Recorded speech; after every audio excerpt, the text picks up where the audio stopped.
Let's talk about paranoid ideation, how it applies to covert narcissists. Covert narcissists use paranoid ideation to deal with their obsession with other people. It can happen in the workforce, it can happen with friends. But basically, they deal with their own inferiority and their obsession and grievances that they come from that by actually imagining the other person is competing with them. The other person is trying to control the narrative. And they can stockpile imaginary grievances while acting like your best friend or acting like a model employee or just being a regular, ordinary coworker. But there's going to likely, and in some cases, just reach a threshold where this consumes them to the point where they have to break down. They'll be struggling with like a love-hate relationship. They'll be looking for reciprocation, mutual respect. But in instances where they don't get that because they constantly need it, they will take it personally.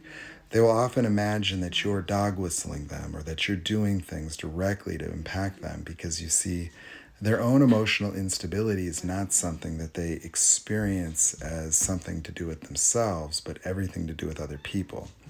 And so paranoid ideation is a train of thought where they project their own obsessions on other people as a way to avoid confronting their own responsibility and their own emotionality. And so everything that they're doing, everything that they're obsessing over, all the time in which they're thinking about the other person, they're also imagining that the other person is on the same page. That while they're competing with you, while they're trying to sabotage you, they're going to have to create that you're doing the same thing. Because you see, being that way is going to violate, their grandiosity or their communal nature or the nice guy act. And so being, paranoid is a way of creating an alternate reality where you're the bad guy. And so even if you have no contact with them, even if you're not even noticing, even if nothing you do is deliberately, intentionally, or has anything to do with them at all, it won't make any difference. Once they've started to go down that bunny hole, it's possible, and in some cases, highly likely, that they're going to attempt to sabotage, betray, or subordinate, or do something to punish you, hurt you, harm you, damage what you're doing as a way for them to try to become better than you or prove themselves to themselves or prove you weren't as good as they thought you were to themselves. Often, if they're trying to compete with you, their inferiority will have them fixate and focus on sabotaging you because they will not be able to compete with you. They won't even try. If they're on your team, they're going to start to try to become more important than you. They might become fixated on your work or your role or trying to prove that they could do things like you can do while they're not doing what they're supposed to do. And so they will stop doing their work, they will stop being proficient, and they will live in this paranoid reality where you're failing, where you're not giving them enough help, or you're not valuing them enough. And so all they really need is narcissistic supply. And this is a form of self-supply where they make themselves more important. They make themselves better than you. And then a facet of their control is going to be failure, meaning that if this person's an important, integral part of your team, not doing their work and getting you stressed out and forcing engagement where they can make excuses and refute your fake helps them feel more important than they are. If they can feel your pain by not doing their work, that form of supply is just as valuable, if not more valuable, than actually having success. Because you see, if they produce success, then it helps you. It makes you win. And if you're like creative, if they're, a secondary player, sabotaging you is going to help them get supply, help them feel important, help them subordinate you, watch you fail, be right about you being a failure. And that's going to provide more supply to them than mutual success, because mutual success would have them be in a subordinate, less important role. And so they would much rather, subordinate you, sabotage you, than they would actually being successful. And so if you're ever wondering why, When you got involved with the covert narcissist and you helped them in any capacity, whether it was getting a business off the ground or hiring them or making them part of your team, and then it didn't work out, and not only did it not work out, they tried to sabotage you, or they felt entitled to more than what they were supposed to get, or anything of the nature. That's why. Is that these covert narcissists have profound levels of inferiority. And so the pressure that comes along with working with somebody that's actually committed, it eats at them.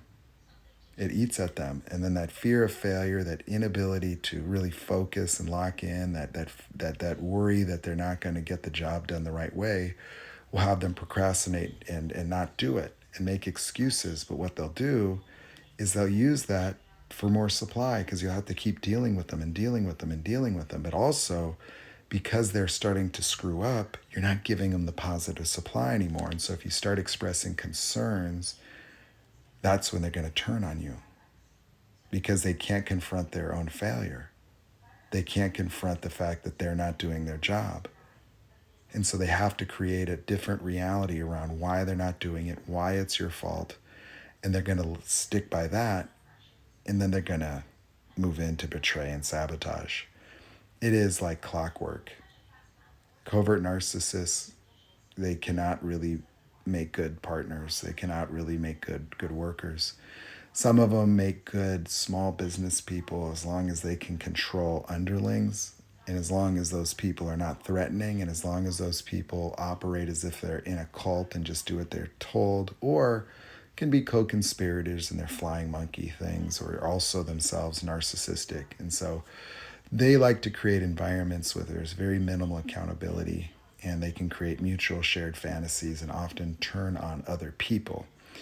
And so these are very terrible, very toxic work environments for people that are not narcissistic. And so if you suspect that you're working and you have coworkers that are covert narcissists, a manager that is one, you got to be very careful.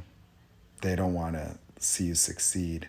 They like to actually promote each other, and over you. And so don't expect to get full credit for your work. Don't expect to get those promotions. Don't expect to advance. Expect to be beating your head on the wall. Expect to be having a lot of conversations where they pretend that they don't understand things, to devalue you. They treat you like you're not explaining things well. And so covert narcissists are almost nearly, masters at sabotage, only because of their delusions, that it's the only thing they can do.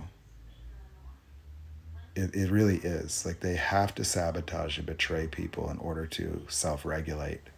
So I would just say, if you're beating your head against the wall, if you have somebody you're working with that's delaying and delaying and delaying and you can't explain it, if they have an important role but they're trying to make themselves more important, or they're trying to step on your toes, or they're trying to get involved in different areas that are unrelated to their own business, yet they're not pulling their weight, be forewarned that these things don't improve, and they will find a way to sabotage.